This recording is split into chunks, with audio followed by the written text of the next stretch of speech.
So, guys, I know I don't do this often enough, but this is the kind of night where I just feel like I have to speak my thoughts, you know? 240 characters is just not enough. um, I just, I think Conor did great in that fight at the beginning. He really he wobbled Dustin like twice, if not 3 times throughout that fight. But from pretty much the moment the fight started, I did not like the way he was standing. And I knew that if he continued to lean so heavy on that lead leg, he would eat the calf kicks. And that's exactly what happened. And I don't know why he's adopting this new stance. I think it's probably down to all the boxing he's doing and training for fighting Pacquiao and all that stuff. But he really shouldn't continue with that style. He needs to go back to how he used to fight when he had the hop in his step. And he was really bouncy on his lead leg. And he would hop in and out. Kind of like how he fought Eddie Alvarez, you know? That's how Conor needs to go back to fighting. But in terms of the actual, fight itself and Dustin's win, I am so unbelievably impressed, guys. And I'm not even upset, you know? I mean, I think if back in my younger days when I was a bit more invested in Conor McGregor as a person and as a fighter, it probably would have really bummed me out to see him get knocked out. But I jumped up in celebration for Poirier when he knocked Conor out. Both me and my mum immediately jumped up and we were like, oh my effing God, that is just, and we were just full of smiles. We were just happy for Poirier. There was no ill feeling whatsoever. And I've hardly ever experienced that in this sport. You almost always end up rooting for someone or another, even when you think you're not going to be invested in a fight. And yeah, crazy, absolutely crazy. But it's, yeah, I mean, you guys can just tell I'm a little bit speechless, but I'm only speechless now because I already gave all my thoughts to my mum off camera, which I shouldn't have done really, if I'm trying to make a video. But it's just crazy. It's absolutely crazy that happened. But it makes sense, you know? If you look at their styles, if you look at the way they were both fighting in that fight, Dustin Poirier's check right hook is easily his best weapon. He wobbles everybody with it, and he knocks people out with it, as we can see. It's an incredible shot. And, yeah. Conor McGregor got knocked out tonight, ladies and gentlemen. I know it goes down as a TKO, but that was no TKO. He was out. He got knocked out completely.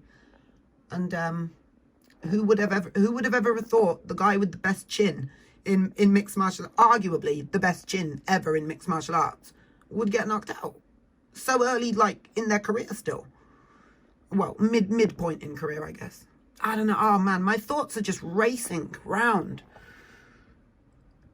I'm trying to sort of collect my mind together so that I can sort of give you a proper analysis, but I'm just going back and forth. I remember this about the fight, and I remember that about the fight. It's crazy. But I'll tell you one thing. I am super duper duper incredibly impressed with how Conor took that loss. I was fully expecting that if he lost in that sort of fashion, or in any sort of fashion really, that he would walk away from the sport again, and he would be a sourpuss, and he would really sort of, just go back to that really dark McGregor that we had a few years ago. But he didn't. And I think that gave me even more smiles to see that he was both humble in victory and humble in defeat. And he still lives by the old adage and saying that he's always lived by up until now, which is either you win or you learn. Everybody bashes Conor McGregor for his attitude and stuff, but one thing people don't credit him enough for is his mental aspect. And I don't mean the mental aspect in terms of getting in other fighters' heads. We all know he's really good at that. I mean the mental aspect of himself, being able to assess himself and to say, I fucked up here. And he was so good at recognizing that the issue was, or at least, well, I mean, he could have been a little bit better assessive of sort of the shots that Poirier hit him with. But, he was punch drunk at the time. He can only collect his thoughts so much. And he freely admitted that it's down to octagon time. You can't get away in this sport. Or I should be doing it in his accent, really. You can't get away with it in this sport. You got to do, you got to stay active. If you don't stay active, you're not gonna have the wherewithal, You got to stay active in this sport. Otherwise, it's just mayhem.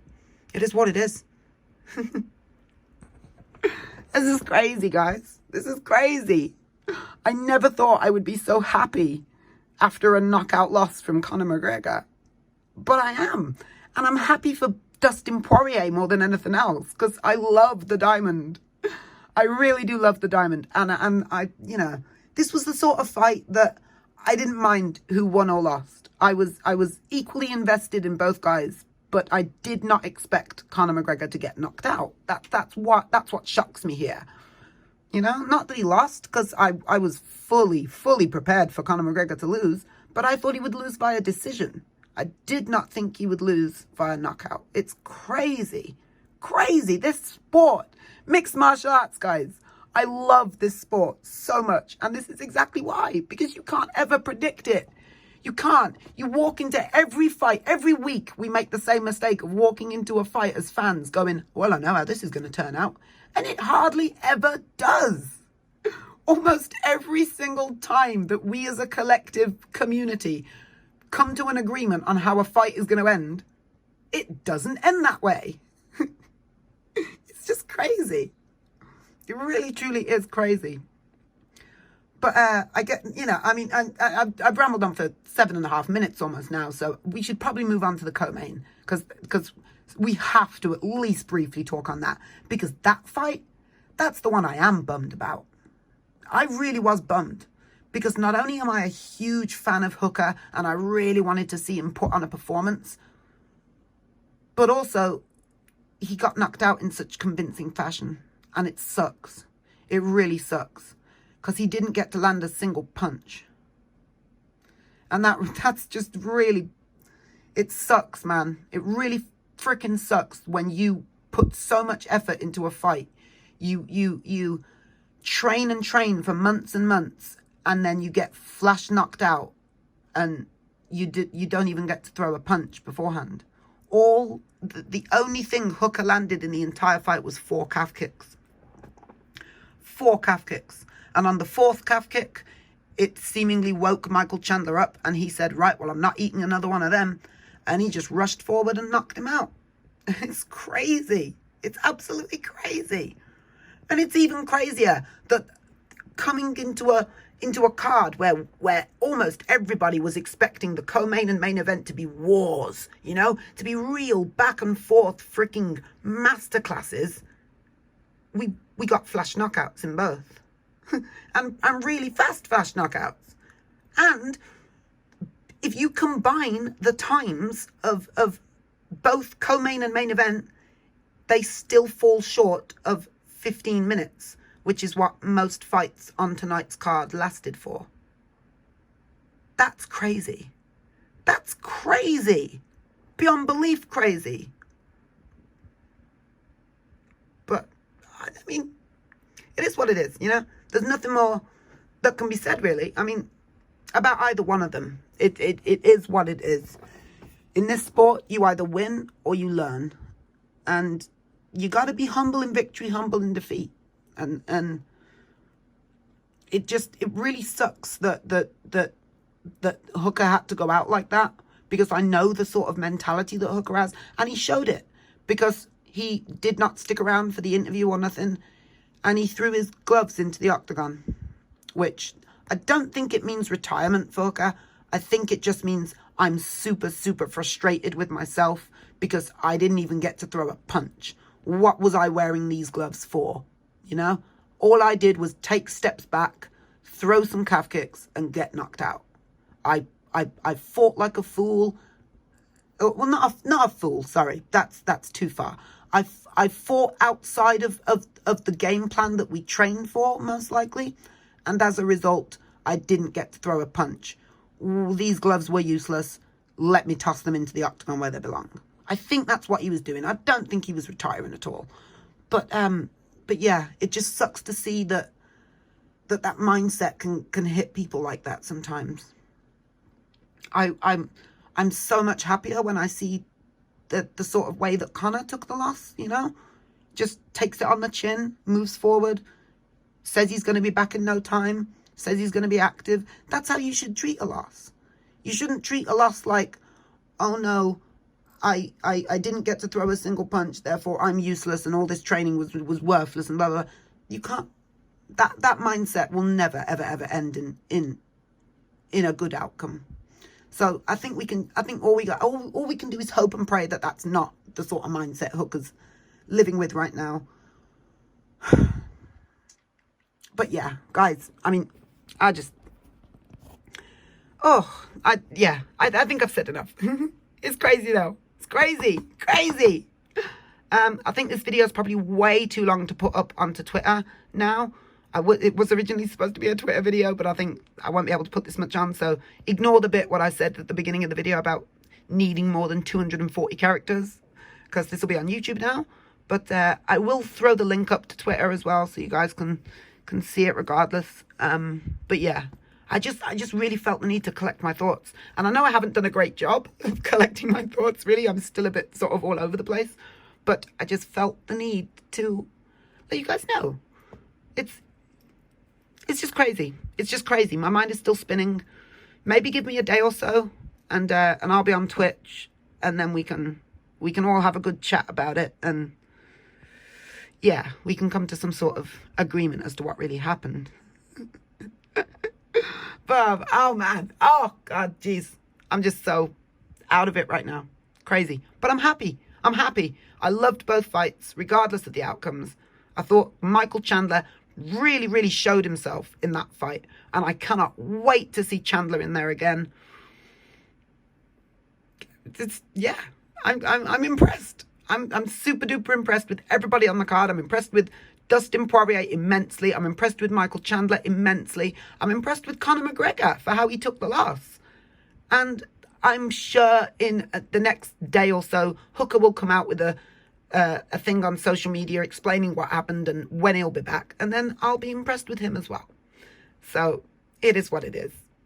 But until tomorrow, guys, when you see me live on Twitch again, I'm going to bid you all adieu. I really do hope you enjoyed this little assessment. I know I haven't really had too much for you guys to look at on screen other than my little figures and a slight glimpse of my PlayStation 5 controller. But, you know, you're here for me, right? You're here to listen to my voice.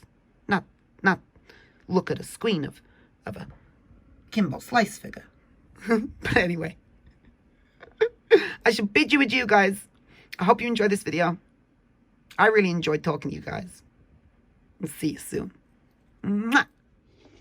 So I decided to actually make a second video because I kind of feel like I didn't really touch on Chandler at all. And I feel like I need to. I feel like I really, really, really do need to touch on Chandler and the super duper stupidly impressive performance from that guy. I walked into this expecting it to be the same as pretty much every other Bellator fighter that's ever walked into the UFC cage, which is they are not of the same caliber. That's how it is 99% of the time.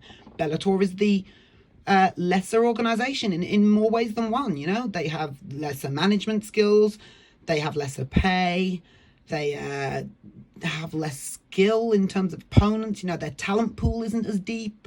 Many, many things make Bellator legitimately the second place to UFC's prime spot. So you kind of half just expect that the caliber's not going to be able to match up. But people warned me. They did. Multiple people warned me that Chandler is the exception. He's the one guy that really truly deserves to be in the UFC. He should not be in Bellator. And I should have bloody listened to them, shouldn't I? Of course they were bloody right. I mean, you know, I can be the cockiest person ever, but just like Conor McGregor, I am as humble in victory as I am in defeat. I don't, you know, I take my licks, I take them on the chin and I move on. I'm happy to admit I was wrong. I was completely wrong. I did not think, okay, let me get this straight. I wasn't expecting a washout by any stretch. I knew the fight was going to be tough because Chandler is built for Hooker and Hooker is built for Chandler, right? It was the perfect matchup. Hooker is long and lanky, but has got great takedown defense.